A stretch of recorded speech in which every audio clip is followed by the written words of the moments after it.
আমরা গণনা করি কুষ্টিয়া সরকারি কলেজকে। এখানে আজকে আন্তঃবিভাগ ফুটবল প্রতিযোগিতা 2026-এ এই অনুষ্ঠানে আমরা সম্মানিত সভাপতির দায়িত্ব পেয়েছি অত্র কলেজের সম্মানিত অধ্যক্ষ, হাজারো ছাত্রের উস্তাদ, বিশিষ্ট শিক্ষাবিদ প্রফেসর মোল্লা রুহুল আমিন স্যারকে। এখানে উপস্থিত আছেন অত্র কলেজের সম্মানিত উপাধ্যক্ষ, আমার শ্রদ্ধাভাজন ব্যক্তিত্ব জনাব প্রফেসর ডক্টর আব্দুল লতিফ। এখানে যেহেতু 22টা বিভাগ নিয়ে কলেজ চলছে, আমার মাথার তাজগুলো সব বসে আছে শিক্ষক এবং শিক্ষিকা মণ্ডলী। তাদের হায়াতে তাজ্জবা সিহাতে কল্লিয়া কামনা করছি। আপনারা জানেন, বাংলাদেশে সরকার গঠন করার পর থেকেই মাননীয় প্রধানমন্ত্রী জনাব তারেক রহমান উনি খেলাধুলার প্রতি এবং মানুষের কর্মসংস্থানের প্রতি মনোযোগ আকর্ষণ করছেন বেশি। মানুষ ইসলাম যেটা চেয়েছে, আমরা ওই আলোকেই তার কর্মসূচিগুলো বিশেষভাবে লক্ষ্য করেছি। বিশেষ করে খাদ্যে স্বয়ংসম্পন্ন হওয়া এবং মানুষ বেকারত্বের অভিশাপ থেকে মুক্ত হওয়া, এই সমস্ত কাজগুলো করতে আমাদের দেশের ভেতরে যেই উদ্যোগগুলো হাতে নেওয়া যায়, অলরেডি অনেকগুলো উদ্যোগ তিনি হাতে নিয়েছেন এবং সামনে আরও নেবেন ইনশাআল্লাহ। আমাদের বিরোধী দলীয় নেতা যিনি আছেন ডাক্তার শফিকুর রহমান, ওনার সবচাইতে বড় বিষয় এবার সংসদে উনি সরকারি এবং বেসরকারি দুইটা দলকে উদ্দেশ্য করে দেশবাসীকে আহ্বান জানিয়েছেন যে আমরা অন্তত শিক্ষা এবং স্বাস্থ্য এই দুইটা বিভাগে মন্ত্রণালয়ে আমরা বাজেট এবার বেশি করে দিতে চাই। কারণ 100 টাকায় দেশে বাজেট হলে আমরা দেখি প্রায় 65 থেকে 70 টাকা শুধু সড়ক বিভাগ আর স্থানীয় সরকার এনাদের কাছে চলে যায়। বাকি 30 টাকা দিয়ে পুরা যতগুলো মন্ত্রণালয় আছে এগুলো চালানো লাগে, এটা কঠিন হয়ে যায়। এই জন্য আমরা খুব বেশি করে অন্তত চেয়েছি যে স্বাস্থ্য এবং শিক্ষা এই দুইটায় যদি এবার বাজেট বাড়ানো যায়। এই যে দৃশ্যগুলো আসার পরে প্রিন্সিপাল সাহেব তুলে ধরলেন, আমি অনেকগুলো বিষয় উদ্যোগ হাতে নিয়েছি অলরেডি। সামনে বাজেট অধিবেশন আছে, এগুলোতে আমি কিছু কথা তুলে ধরবো আমার কুষ্টিয়া নিয়ে।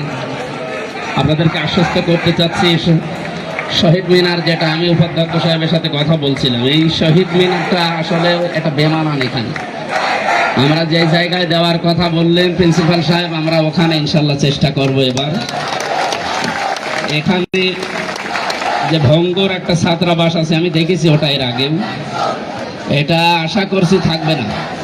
এটা আমরা এখান থেকে অন্তত ভেঙে দিয়ে বহুতল একটা 6 তলা বিল্ডিং যদি করা যায়, 150-200 ছাত্র সংগ্রাম যেখানে থাকে, আমরা 22,000 থেকে 25,000 যেখানে ছাত্রছাত্রী, এই জায়গায় অন্তত 5,000 মানুষকে থাকার ব্যবস্থা করা দরকার।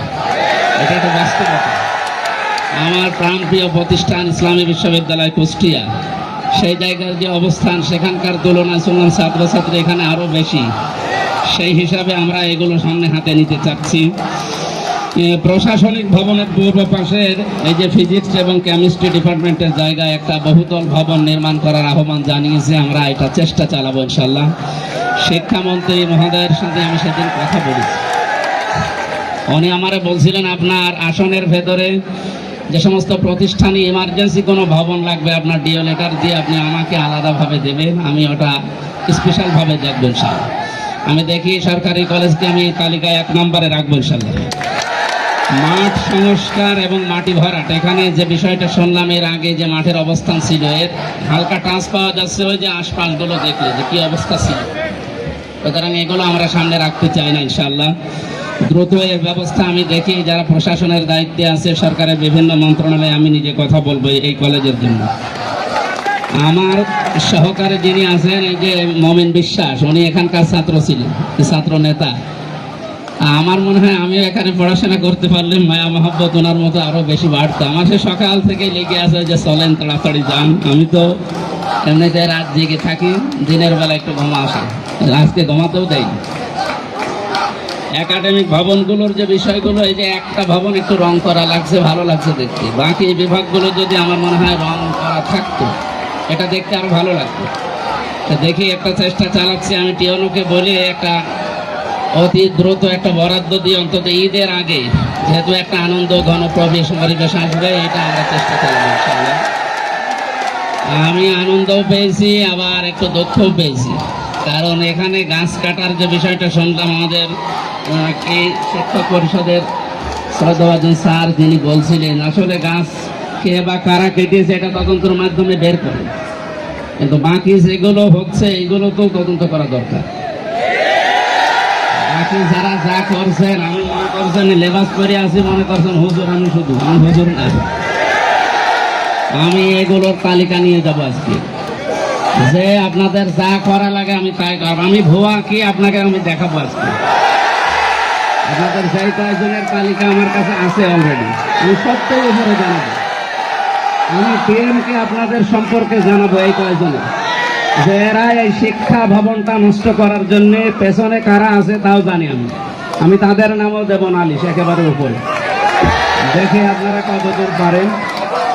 আল্লাহ রাব্বুল আলামিন আমাদের সুস্থ শরীর এবং সুন্দর মন তৈরি করার জন্য যে সমস্ত কার্যকলাপগুলো দিয়েছেন, তার ভেতরে ব্যায়াম একটা। এই খেলাধুলার মাধ্যমে ব্যায়ামটাই হবে আশা করছি। আপনারা থাকেন, কাজ করেন, আমরা আপনাদের সাথে আছি ইনশাআল্লাহ। সরকারি কলেজ কুষ্টিয়ার পরিচালক যারা আছেন এবং শিক্ষক শিক্ষিকা মণ্ডলী যারা আছেন, সবাইকে আন্তরিকভাবে ধন্যবাদ জানিয়ে আজকের অনুষ্ঠান শুভ উদ্বোধন ঘোষণা করলাম। আন্তরিক ধন্যবাদ, কৃতজ্ঞতা জানাচ্ছি কুষ্টিয়া সরকারি কলেজের পক্ষ থেকে। আজকের মান্যবর প্রধান অতিথি কুষ্টিয়া